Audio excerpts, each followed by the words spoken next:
Welcome to this week's episode of Smitty's Eyes Open, Artist Inspo's podcast, episode number 16, entitled She.Unapologetic is the meaning of authenticity, grace, and freedom. Featuring spoken word artist and poet She.Unapologetic. Stay tuned. You don't want to miss these inspo moments happening.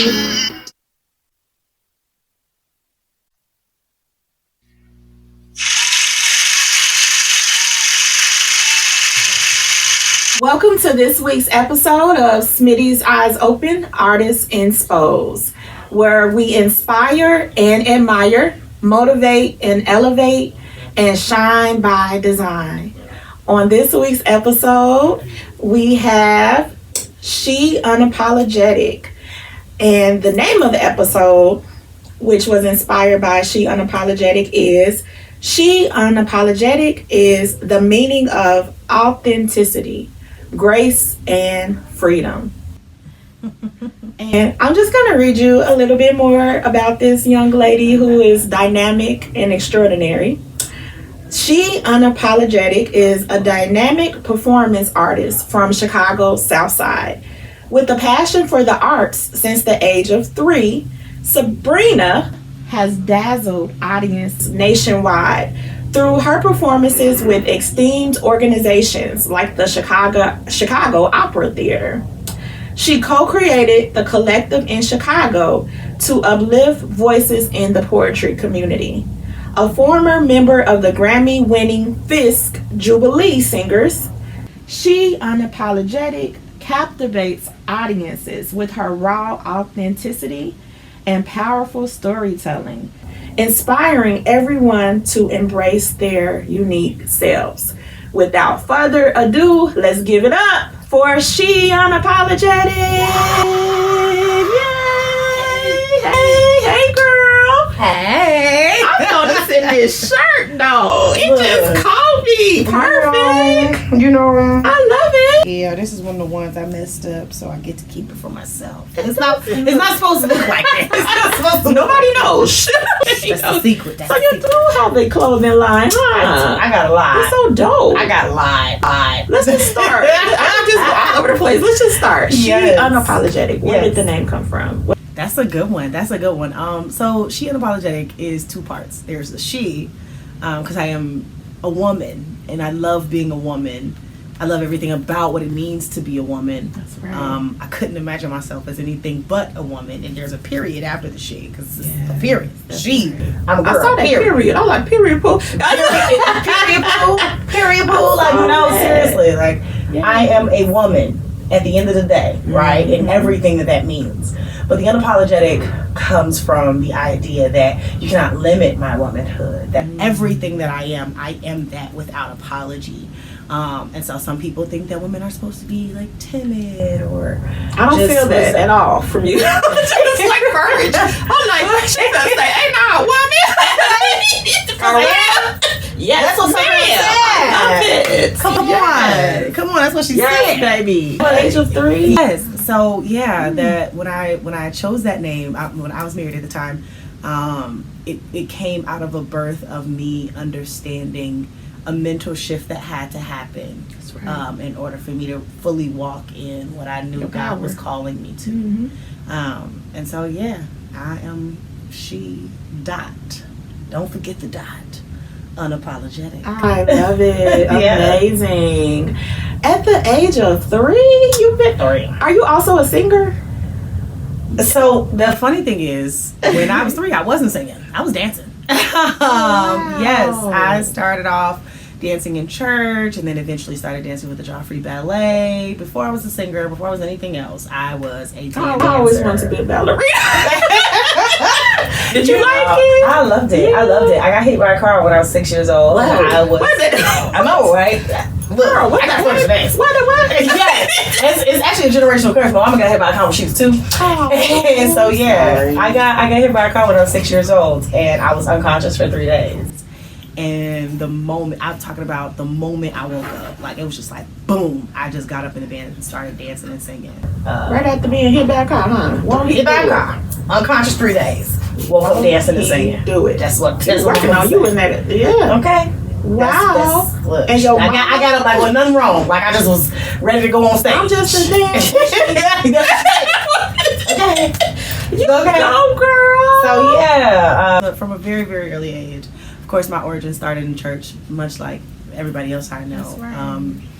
And I know I wouldn't have these gifts if it wasn't for God, and I try to use loud, them for yes. Him. Mm-hmm. So yeah, it's definitely in me, but I was also raised. My mother was my first artistic director, and nobody was or is harder on me when it comes to that stage. You look than up my to your mama. mom? In a lot of ways I do. I think, so my mother, like I said, she was hit by a car when she was 2 years old, and she was paralyzed on the left side of her body, couldn't walk for a long time during her childhood, dropped out of high school.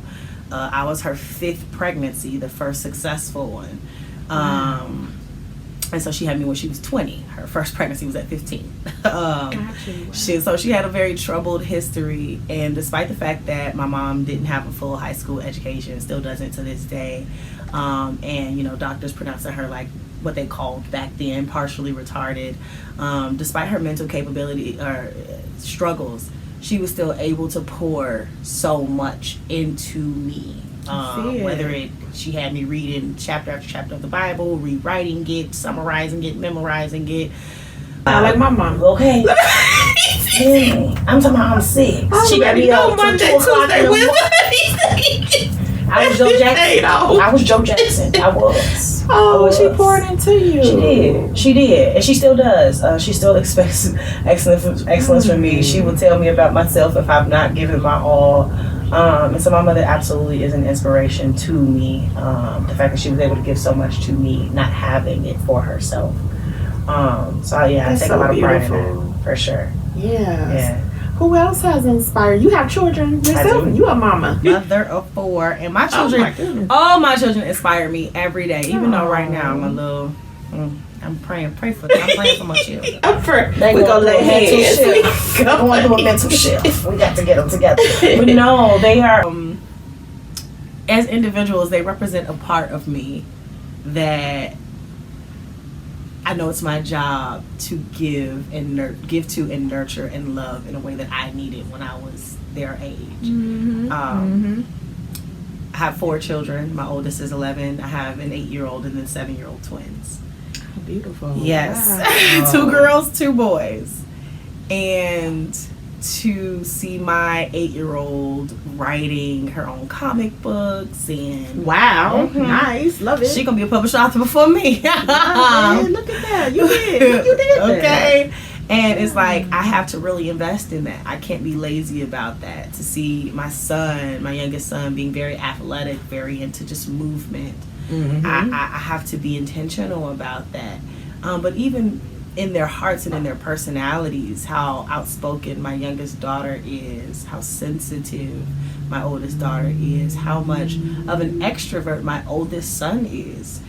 Sound like they all got little pieces of you. Yes, except the extrovertness. That's not me. That's not you. That's not me. I don't know where you get that from. It ain't that's me. not you. That's not me. In some moments. Oh no, I am a charismatic introvert. I don't understand it. I don't understand it. I don't understand. Is it his daddy side? No, his daddy's introvert too. Really? Like, it's ridiculous. Wow. But I mean, still, he's also a poet. My oldest son is a poet.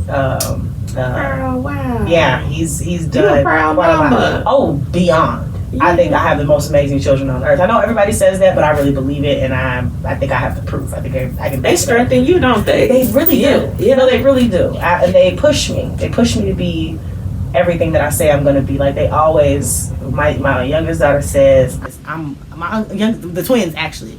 I'm unapologetic, just like my mama. Did she say that? And she said just like that. I'm unapologetic, just like my mama. That is so cute. I know you be like my little mini me. Oh my God. She look, it's It's ridiculous. It's ridiculous. But I'm thankful. That's their blessings. Yeah. It forces me to remember that they're watching, that they feel and see everything. They little sponges. In order to do what's best for them, I got to do what's best for me. That's right. Yeah. Transference of energy, positive energy. Yes. So let's switch back to this grace, authenticity, and freedom. Yes. Let's start with grace. How has it shown up in your life, or you displayed it to others? So honestly, grace and authenticity go hand in hand for me. First, understanding that I am just as human as everybody else, and that everybody else is just as human as me. Right? Mm-hmm. We are all prone to error, mistakes, really bad decisions. And as much as I am unapologetic, and that's a whole story within itself, I am also very aware of the fact that I don't deserve anything. I actually hate the word deserve. I'm not a fan of it. I believe that I am worthy of everything. Mm-hmm. But anything that I receive is a gift. That's right. I came here worthy, but I have done things that I could understand justify some of the bad things that have happened in my life to me, and I understand why I need forgiveness, why I need renewal. Yes. Right. Mm-hmm. And so, if I got to look at myself in the mirror and say that I need that, then I should also be able to look at my neighbor and say that they need that. That's right. And give myself that room, that peace in my heart to know I ain't got it all together, and neither do they. And I'm still worthy, and so are they. So yeah, love it. Okay, freedom. Well, yeah, the freedom part is the culmination of that, because I know that everything that I receive is a gift. I have the freedom to enjoy it without reservations. Right. Every experience that I have, every relationship that I have, I don't have to play coy or play dumb, or I don't have to be stingy with my love. I get to love and show up and be everything that I am all the time, because that's just life. I'm human. Are you a giver? Flawed. Are you a giver? Unfortunately. I'm feeling the vibe. Unfortunately. But it makes you smile. No, it does. But you've learned, though, I know I've learned, you have to keep your cup full in order to be able to give. Yes. But I also know that in my life, I can't speak for everybody. Yeah, I can't speak for everybody. Yeah. I know for me, that's actually never been my responsibility. I'm like I said, I grew up, it was me, my mom, and my brother. My mother didn't have anything. I won't say didn't have much. She had nothing. And I never lacked. There were people with two parents working two jobs, and they struggled with certain things. And yes, I had my struggles. Lord knows I did. And even to this day. But I never lack. That's right. And I when I pull back, I pull back. You know how to pull back. Okay. And when I'm present, I'm present. And and when I pull back, the people who love me, they don't go anywhere. They don't feel any type of way. Whether it's my children or my family or my friends, I don't experience any place in my life where that drains me or makes me feel empty. I might get tired, but I don't ever. You have a good balance. Yes. Yeah, I believe that. You are. I'm looking at you and I'm like listening to you, and you are really an example and model of what it means to be free to be you. Okay, because you know how to show up. Just and not to say that other people don't, or they purposely try not to be them, but there are patterns of people pleasing. I've experienced it. I'm being honest, and you wonder like where did that come from? And then one day you just wake up and you realize I don't gotta show up for nobody but me. Okay. And my kids if I have some. Okay. Yeah. And even with that, I will tell my kids in a minute, hey, your mama's a woman. Your mama was a woman before she was your mama. And what the little one say? She unapologetic. Okay, but you still my mama. And I say, say you know what you write, right? Like that's like I invite them into life with me. That's why they write the poems and they do these things with me. They go these places, they have these experiences with me, but they also understand that, like, and I have that very frank conversation, like, you're 7 now, but one day you're gonna be 17 and you're gonna be out living your life. I'm not gonna be sitting at home waiting for you by the door, rocking back and forth, trying to figure out what I'm gonna do. Your mama gonna be on the boat. They know it. And twerking. They know they Unapologetic. They know they mama. Wait. So yeah, like let me ask you. Yeah. Having this freedom, do you feel that it strengthens your creativity? Oh, for sure. Because I see that a lot in you too. Oh, for sure. Like never before, honestly. Yeah. Because so I was married for 6 years. And what was that like? Yeah, go ahead. I'm sorry. I'm just saying I wasn't free. I was very bound. Oh, Lord, very bound. Oh, it was not that okay. That situation was not full of a lot of authenticity, grace, or freedom. Okay. It was full of a lot of eggshells and tit for tat and fear. And before that, you know, I was young. I got married at 21, 22, right out of college. Before that, I was a child. So I didn't have as much control and agency over my life as I do now. But I was creative then. I just didn't have the freedom. Yeah. And so now that I'm in this new season of my life, where I don't owe nobody nothing. That's right. But who I am and how I show up. And if you take it or leave it. Take it or leave it.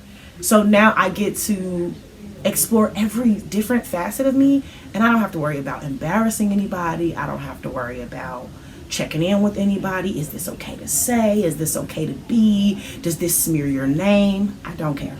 That's right. I don't care. Wow. Highlight. I'm saying Highlight.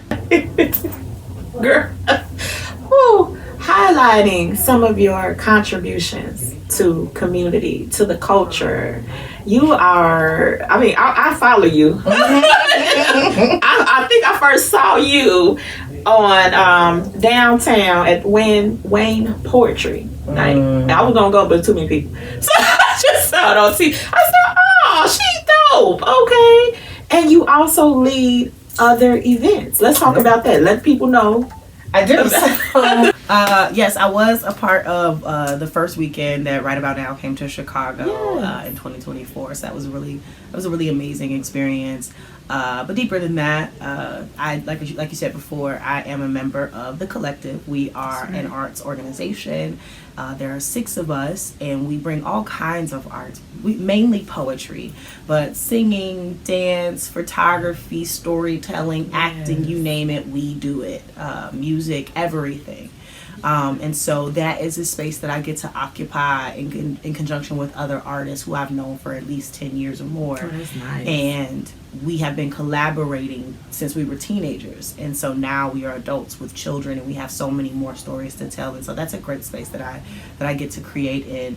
And then I also host my own open mic every month called Wine and Words. It's at Then Trendy Wines in Olympia Fields, the first Black winery to make their own in-house wine in the state of Illinois. So I shout out to Then Trendy. Yes. Shout out to Then Trendy. Yes. I absolutely love that space. I love what I get to do there. I've met so many amazing just creatives, just people. The audience is always amazing. So nice. I love it. And then just traveling all over the country, doing shows literally everywhere, just going where the Lord takes me, honestly. Yeah. Wow. Speaking of the Lord and the Jubilee Fisk Singers, you were Grammy.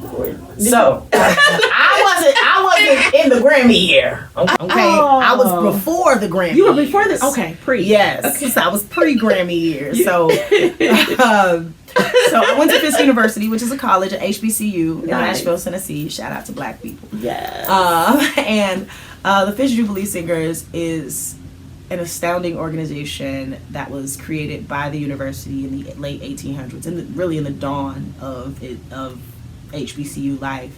The university at the time was threatening to close because of financial struggles, and the singers went out and toured all over the world singing Negro spirituals. They were the first group to take the Negro spiritual off of the plantation and make it a part of popular culture. They went all the way to London and sung it to the Queen, and that's literally the reason they call Nashville Music City today. Wow. So to be a part of that legacy 100 years later, nearly 150 years later, was such a sacred thing to me. I spent 4 years studying and singing Negro spirituals all over the country while being a student at the university. And between growing up and being a believer, being a Christian, being a Black woman, attending an HBCU, the Negro spiritual and my study of the Negro spiritual allows me to tap into parts of myself that no other creative outlet allow me to traverse these stories, to feel the spirit of my ancestors, and to know for myself that I've always known the God who sees, but that God is a part of my generational heritage, and it is seen through this music. It's so much to it. There's so many layers to it, and so it's an experience. It's amazing, and I see what they're doing out in the world today after winning the Grammy and albums and just all of the work that they're doing, and I just appreciate that I got to be a small part in that huge story. Moment in time history. Oh yeah. Yes, for sure. Wow. Okay. So you're also a poet? I am. Spoken word? I am. Do we just spoke about? Yes, I do the poems. Have you won awards? That's a great question. I keep getting everybody on the spot with that question. But I'm glad I got a modest crew today. No, seriously. I've been nominated for quite a few.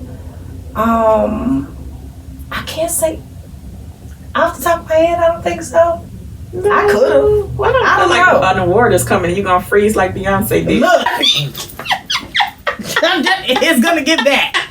If it don't give nothing else, it's definitely going to give that. Okay? Because what? But for me, I mean, I think while awards are great, what I appreciate more than anything is the support of my family. Oh, yes. I think there are so many people all over the world who just really love what I do. I remember I was at City Winery one time at somebody else's show, just as I'm in the audience, I'm chilling, I'm minding my business, and a woman pulls me over who's been to a couple of my shows, and she just spends 30 minutes in my ear just speaking life to me and reminding me, like, don't you, and she's older than me by at least 10 years, and she's just reminding me, like, baby, even though I'm older than you, I look up to you, and you give me permission to be myself. We need your voice, we need your stories, don't play small. Ain't no award in the world that could have affirmed me more than that. That was the gift. And that was just like a month ago. That was the gift, baby. That was the gift. Yeah. Oh my goodness. Just moments like that. I know they gotta make you feel good. Oh, it does. Because this artist thing is hard. It's so hard. It's emotionally hard. It is mentally hard. And for some time, and especially for some people, it can be a financial burden. So this art, yeah, it is. It costs you more than it's earning for a minute. But you know, the time, right? I have a full-time job. I'm a middle school teacher. Let's not forget. Yes. Jesus. What grade level? 6th, 7th, and 8th. Oh Lord, you. I used to do 4th. You got 6, 7, and 8. 6, 7, 8. Blessed. How you get so blessed? Because I remember the times. I remember the times. Shout out to your kids.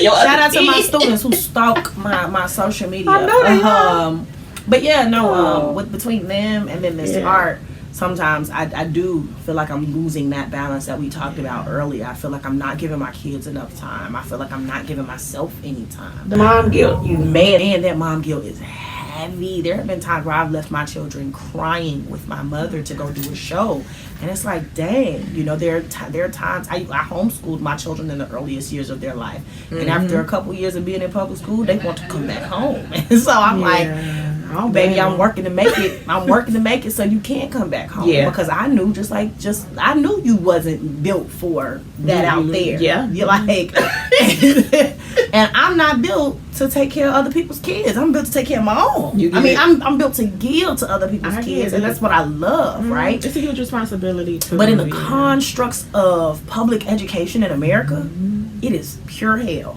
It's hell for kids. It's sing the Negro spiritual. Oh, child. Lord help me. Every day. So Sabrina, I'm with you. I promise you. Speaking of, would you mind sharing a poem? Yes. I know you do storytelling too, Yes. but is it intertwined? Oh, it is. Okay. All of it go together. Okay. So, like you said, I'm from the south side of Chicago, and there is a poem that I wrote for my neighborhood that I'm from, for the little girl in me from that neighborhood. This poem is called "For Afro Joes and Auburn Gresham." I'm coming from the south side, where we got Harold's and Schultz between the moles and the folks. The south side, from Brownsville straight to the Rose, from Lakeshore to Cicero, you know. The south side taught us how to walk and gave us its name. The south side is why the city has its fame. The south side, the south side. I used to dream of a space like this. They told me it was impossible, that brown faces and liberty were created in separate factories, never to collide. But what they didn't know was that somewhere on the south side, borrowed bungalows bear the burden of Bronzeville's grandchildren.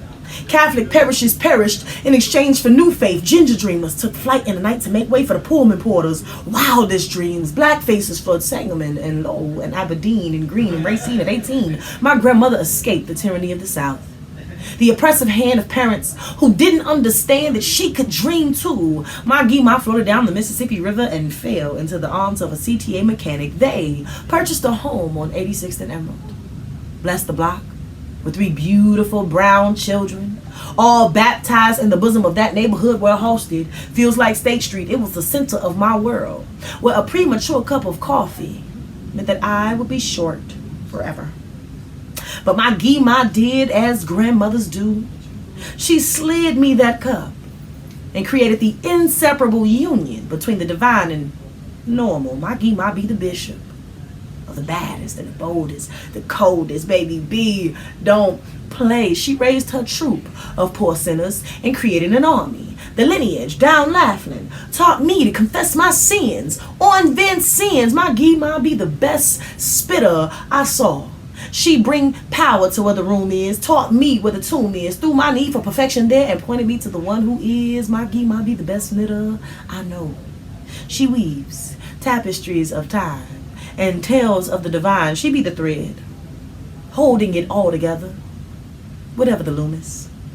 And though my stature is short, the hood make me feel tall. And I can still taste my grandmother's coffee, y'all. I found Jesus on Carpenter, and he told me to head to Foster Park and say what up to the moles. And now I go around the world preaching to y'all about a God who rose. And I'm thanking him that my dreams and my grandmother's dreams never died. I said I'm coming from the south side, south side.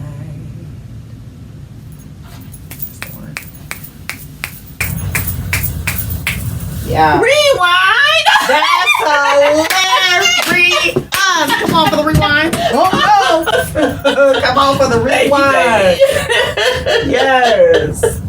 Absolutely. Oh my God. I felt the roots. Look. I felt the soul. It's all in there some The kind of way. culture. And I guess apparently the picture felt. Shout out to you. Okay. Oh my God. What's in store? Future events. Yes. So I have quite a few events coming up. So as a part of the collective, we have some performances, showcases coming up, and we'll be participating in a slam in Knoxville, Tennessee this year. For real? Nice. Yeah, National Slam. Crossing our fingers. We're raising money right now towards that effort. By the time this comes out, we would have already been at the slam. But we also will be hosting our own monthly open mic called Lyrics and Lemonade that is free and open to the public. It will be in the Bronzeville area, and so you'll see more about that coming soon for sure. Like it. Wine and Words is every third Wednesday. Bring my butt up there. Okay. Yes, every third Wednesday at Very the nice. Trendy Wines in Olympia Fields. I have some amazing features lined up throughout the rest of the year, and we're gonna have a really, really great time. We didn't talk about this, but I make shea butter. You make shea butter? Why you bring me no shea butter? I was asking. It was in the car. I forgot to bring it in. Well, you come back. Oh,